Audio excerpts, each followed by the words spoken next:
2V machine bending machine है ये, और ऐसे देखने में इस तरह से ये ऐसे दिखाई देती है और दूसरे एंगल से ये ऐसे दिखाई देती है। हमने सब सामान इसका निकाल लिया है, सारे पिन निकाल लिए, लगा दिए हैं।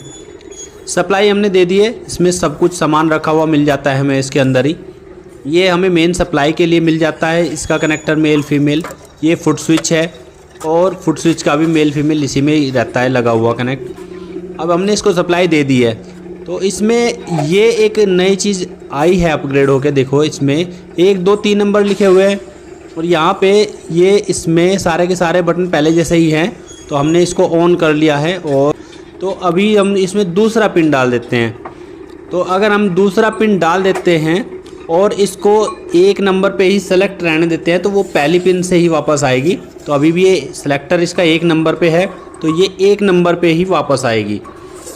तो यहाँ पे अगर हम इसको 2 नंबर कर देते हैं तो ये पहले को बाईपास कर जाएगी और दूसरे नंबर पिन पे ये टकरा के वापस आएगी। तो देखो इसमें देखना 1 नंबर बाईपास हो गया और दूसरा ये टकराया, तब जाके ये वापस आई है।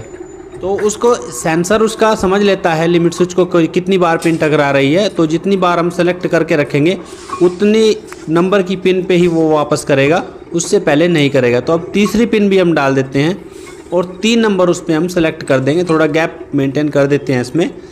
तो रिंग बनाने में ये बहुत आसान हो जाता है, रिंग बनाना इस मशीन से।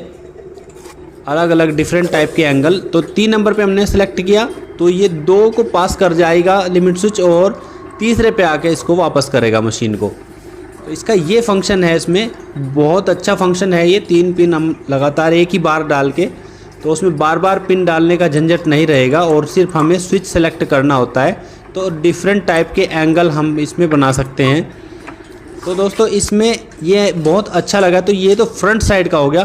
अगर हम इसको रियर पे सेलेक्ट करेंगे तो सेम कंडीशन हमें वहाँ पे भी देखने को मिलेगी। तो घूम के इधर नहीं आना पड़ेगा मशीन चलाने वाले को। अगर वो इधर खड़ा होकर ऑपरेट कर रहा है तो इसको यहाँ से ऑपरेट करे और वहाँ से रियर पे सेलेक्ट करके इसको 1 नंबर 2 नंबर 3 नंबर इसको सेलेक्ट करके चलाएगा। तो सेम कंडीशन वहाँ से भी हो जाएगी।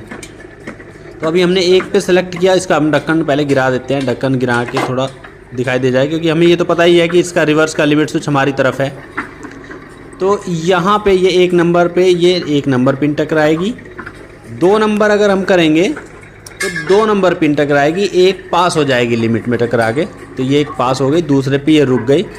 और इसी तरह से हम अगर 3 नंबर सेलेक्ट, पीछे लो जरा, पीछे पीछे 2-3 रिंग मारना है, पीछे लो बस।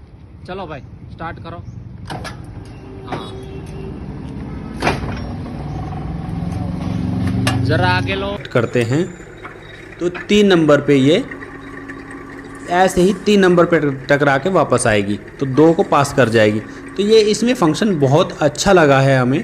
तो इसमें कैपेसिटी दे रखी है इसकी, और ये सब इसका पैनल फंक्शन है जैसे भी जो ये ऑपरेट होगी वो। और इसमें ये मैनुअल दी हुई है इसकी कि अगर हम 40 mm का सरिया मोड़ रहे हैं तो 1 नंबर सरिया 1 सरिया मोड़ेंगे, 36 का भी 1 मोड़ेंगे, 32 mm का भी 1, 25 के 2 और 20 mm के 2 सरिये, 16 mm के 3 सरिये, 12 mm के 5 सरिये और 10 mm के 6 सरिये और 8 mm के 8 सरिये हम इसमें बैंड कर सकते हैं।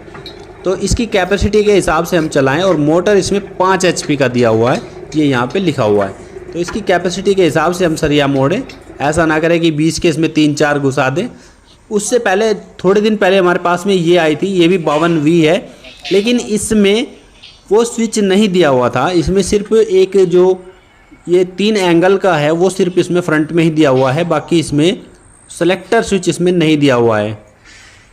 तो इसमें ये अपग्रेड होके आया। तो ये आप देख सकते हैं इसमें एंगल के लिए तो ज़रूर दिया हुआ है ये डिफरेंट टाइप के, लेकिन वो सिलेक्टर इसमें नया अपग्रेड करके दिया है। बस पीछे पीछे पीछे और भी पीछे, बस जरा मारो। चलो फुटपेट 1 मिनट करने दो।